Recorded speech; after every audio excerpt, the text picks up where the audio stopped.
In this demonstration, we'll be exploring Overton as a discovery tool. So starting at the home page, you can see that we have three tabs: our Policy Documents tab, our People tab, and our Search Scholarly Articles tab. And you can search Overton just as you would an academic database. So we'll go for climate change in quotation marks and health inequalities in quotation marks, and we'll search the policy documents.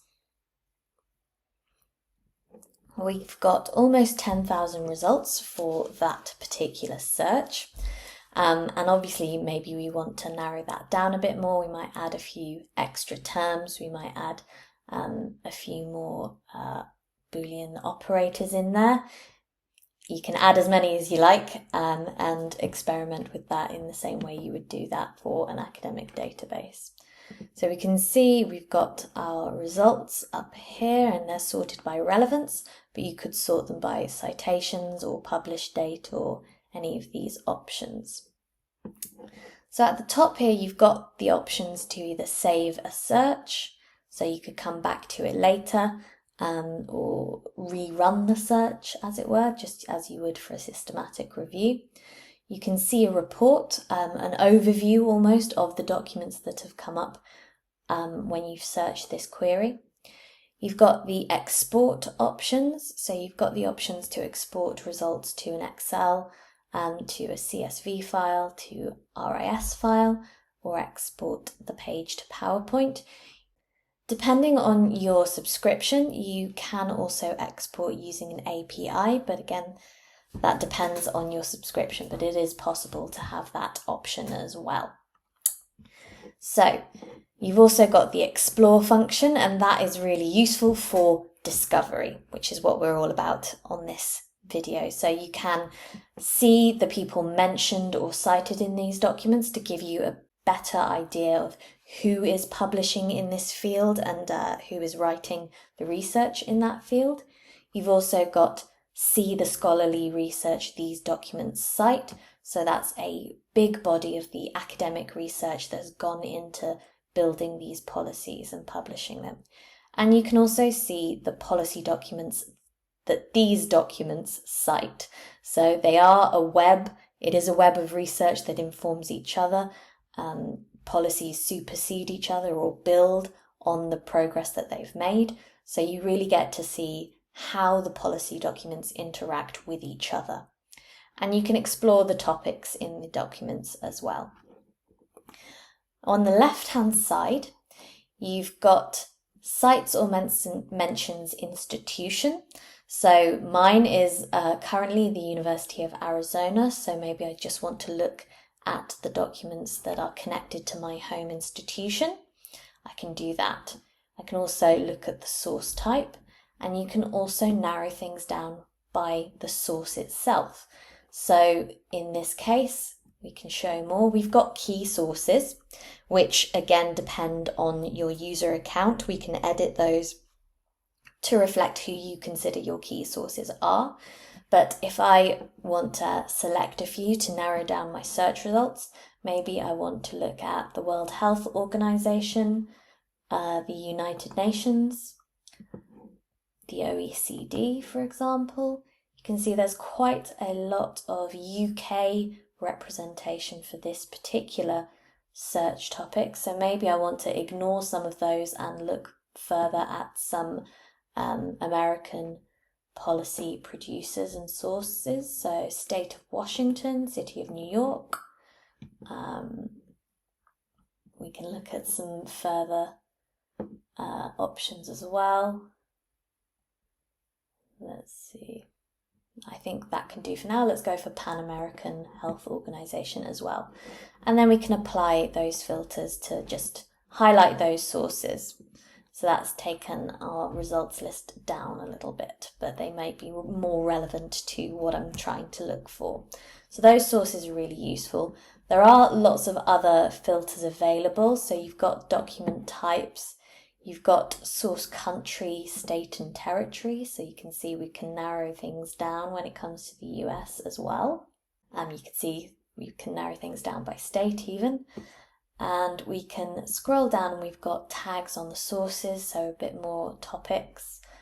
You've got sustainable development goals and the funders as well, or cites policy sources. So there's lots of different options to narrow down your search, but if you're just looking for a research and discovery purpose, maybe you're doing a literature review, then pick and choose which sources you think will be the most useful for you in terms of filtering things down. When it comes to the actual results, to read the document, you can download the PDF straight away. You can see a list of the other policy documents which have cited this policy document, and you get a little bit of a snapshot on the results list. To get into depth with the particular policy document, we click on the title and explore a little bit more in depth. So we have the topics, a little bit more there. You've got who this particular policy document cites in terms of the research institutions, and you've got citations. So it's cited by 8 other policy documents. 2 of them are from other policy sources. You've got recognised names, and then you can scroll down everything cited by this document. And we separate them as well to explore the cited scholarly articles or explore the cited policy documents. But if you want to look at all of the citations, the red bar notes policy documents.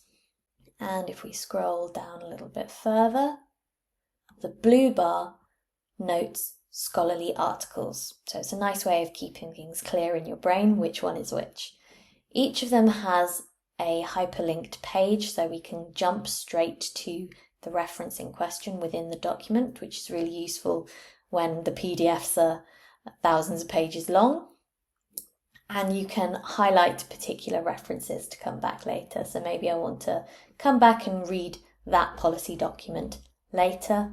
Maybe I want to come back and read this article later as well. So lots of ways to come back to things and explore them in little detail after you've done your initial searching. So if we scroll up a little bit more, we can see a report on the policy documents or on the articles cited by the document. This isn't necessarily as useful for in-depth research for when you're writing an article, but it is useful to have a look at the sources that feed into this policy document. So you can see that the scholarly articles are cited by lots of different policy documents around the globe.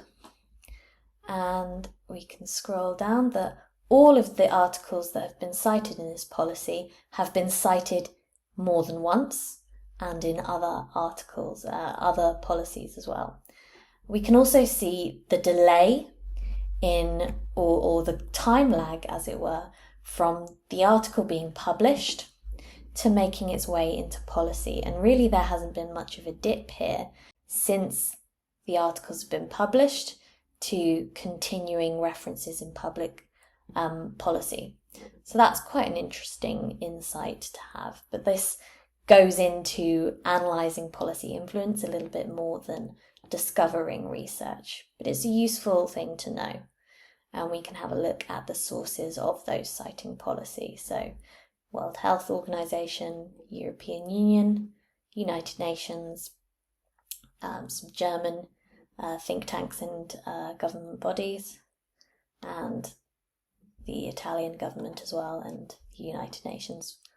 So lots of different options there, lots of different information. You can also look at the journal subjects. That might influence where you want to look in terms of discovery as well. You've got mesh terms and topics of citing policy. So lots of information to explore in terms of your policy documents.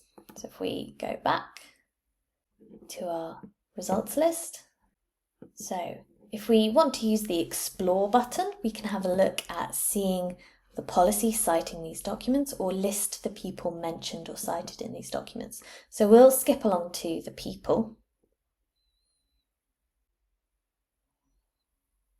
And there's more than 10,000 odd authors here, and that's because our search term brought up quite a few policy documents, even with the source filters that we highlighted. But you can see we've got quite a few authors here, and they're currently sorted by the number of documents attached to them. So this might be a way of looking at the top authors or the people with a lot of policy influence in a particular area, if you're interested in that. And we can narrow things down to, let's say, just the United States. So that still hasn't taken us down to very many, still quite a lot of people there. So let's go for only people cited. And we'll add affiliation of University of Arizona as well. Just use all those filters. So that's taken us down to 187 results, which is a little bit more manageable. And you can see that we've got quite a few documents, but the articles are there as well. You've got often seen, so that's quite useful in terms of who is citing their work quite often. So this person is often seen in World Health Organization research, and you can see the percentage of the work their sources are appearing in. So you've got government, IGOs, primarily IGOs seem to be the feature here. So if I wanted to explore particular authors, I could see the policy document citing all 187 people here, or I can select a few. Let's stick with 5. And I can explore either the policy documents citing the selected people or the scholarly articles by the selected people. So we can either explore the scholarly work or the policy documents there. Again, we've got the option to export. You can export all the names to a CSV file, and you can save the search as well. So we'll go for policy documents. And there are 68 results. And this includes our search term. So we haven't got rid of that search term there. We've tailored it even further. So what we're looking at now is policy documents, which include the query, climate change and health inequalities, from our selected sources, the City of New York, the OECD, and a few others, and citing the work by those 5 authors that we selected. So it really has narrowed things down to 68 results. We've got this policy document here, which is cited by 9 other policy documents. And we've got scholarly articles there. So this article here is by one of the authors which we selected. So Diana here, and she's from the University of Arizona. And we can see where the work has been cited and how it's used. So we can skip straight to that section of the scholarly article if we wanted to as well. Again, if we go on to that document, we get the summary and the depth of the policy document itself with those features which I explored earlier. So we'll move on to the Scholarly Articles tab now, and you can search it as you did before with a search term, and it shows us 14 results. Now I really want to emphasize that it is only showing us scholarly articles which have been cited in policy. If you search this search term in an academic database, a large one like Web of Science or Scopus, obviously you will have a large amount of articles. We only have scholarly articles which have been cited by policy documents in Overton. So I really want to emphasize that. Now, one of the best ways to use Overton to enhance or improve or add a layer to your literature reviews or systematic reviews is to link the two together. So imagine you have done a search in an academic database, you know your search terms, and you have exported a list of articles which will be useful to you and which you'll use in your research. What you can do to add a layer to that search is to search those articles in the database. So we have a list of DOIs, we can add those in there, and we can search for these identifiers. So in our list of 50 articles that we just searched for by DOI, we've found 50 of them in our database. This very rarely happens, so please bear in mind that if your search comes up with, say, you've got 25 articles that we did find and 25 that we didn't, that just means 25 of those articles have not been cited in policy documents yet. If they do, then they will make their way into Overton as we process the policy document which cites them. But in terms of a systematic or literature review, you've got the policy documents which have cited this scholarly research. So it adds another layer of complexity to a systematic review, because we've got our list of scholarly articles here, but if we explore, we can see the policy citing these papers. And what this does is it gives us that extra depth. So we can add and cite policy documents in our systematic review as well as the academic research. So adding that grey literature into your review. So we can explore these a little bit further once we go into the policy documents, but you can see how one thing can link to another. So we've got 221 policy documents which have cited our academic research that we've decided was relevant to our literature search. So it's a fantastic way of adding that layer. And again, you can save that search as well. So my little saved search is there. Maybe I want to rerun a search that I've previously done. So you can see a systematic review. I could rerun that a week later. So all of these saved searches appear on our home screen. And that is really a very quick whistle-stop tour of the discovery aspect of Overton and how you can use it in your research. If you'd like to learn more, you can visit our help pages or contact us at support@overton.io. Thank you very much.